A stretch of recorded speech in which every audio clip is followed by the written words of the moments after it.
my experience on this topic is I worked for the police. I worked for the police back in 2004, and I left in 2017. Okay. I started off, I applied to become a police officer. First of all, I am Black Caribbean, both parents from the Caribbean. Yeah. As I think the previous caller said, it was one of those jobs that I've always wanted to do when I grew up. Yeah. I never really knew who the police were until I was, I don't know, probably around 9, 10. And that was because I was policed by my parents. So I never had that, if you want to say, oh, don't do that because the police are going to come and get you, that kind of mentality kind of thing. So I never had the bad experience with the police. Yeah.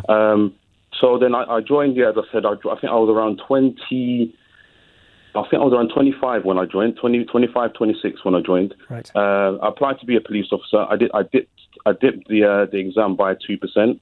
So I decided they offered me if you want to be a community support officer. So I said, yeah, that's fine. I just wanted to get involved. So that's what I did. I was a community support officer, for around 10 years, which was good experience. Yep. Learned my beat, spent a lot of time with the community, built bridges, built a lot of friends that I still have now. But it was just along the way when certain things started to happen. You see, like when I'll be working with colleagues, I grew up in an area in North London where you've got two sides. You've got a side where you might as well say is a bit more affluent, a bit more, say, white affluent people and working class white. Yeah.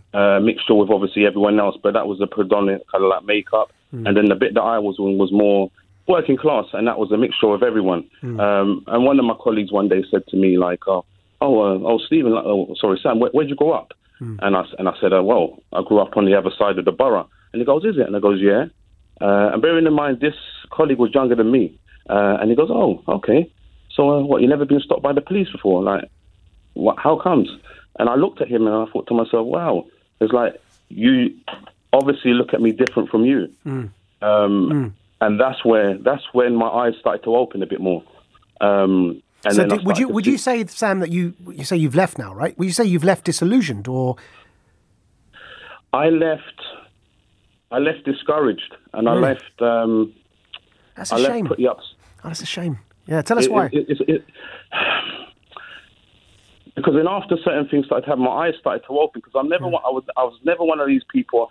Something happens. Oh, race card. Race card. Of course, clearly you joined them in the first place, right? So you weren't thinking. Yeah. Exactly. And certain members of my family said, "Oh, what are you joining the Babylon for?" And all this kind of, what are you doing? But it's my life, so I'm making my own path. And one of the reasons why I did it, which is so heartbreaking, was exactly what your colleague, also not your colleague, one of the previous callers said. Is literally to show other people from my background that not only can you join the police, but you can do anything that you want out there. Yeah. Even if you don't see yourself represented in there, don't cut yourself off. Don't say you can't do it. You can do it. And then I left, and I was just like, to be honest, when I was there, I was stopped more by my own colleagues, as in obviously police officers, than I was before I started. As in, what do you mean? Yeah. Off-duty stop and search? Getting pulled over in my car. Off-duty? So they didn't know you were a police officer? No. And many times I never... What would their faces look like when you'd say, I'm a police officer? Well, the thing is, sometimes I never even, I never used to show my stuff. Hilarious. I just wanted to see how far it will go and what would happen. And what would happen? Tell us, this is fascinating. So police would stop and search you as a police officer, not knowing you're a police officer? Yeah, and then certain things that I would say, if they were listening, then they would actually understand. Okay, this guy understands what he's talking about. Yeah. And obviously, I'm ringing up using a different name. Yeah. But my name is quite famous in the public. In if I said it, people would know. Yeah. And when I would say it, then people would kind of like, okay, let me just back off here. Yeah. Kind of thing, because I believe, obviously, from a young age, I always made sure I did everything kosher. Yeah. Everything was kosher. I learned how to drive. Okay, I don't drink. Yeah. And this was solely because I knew the history of the police with my community. So if you give them an inch, they're gonna take it and they're gonna run with it. So for me, it was like, okay, learn how to drive. 17, 18, got my car.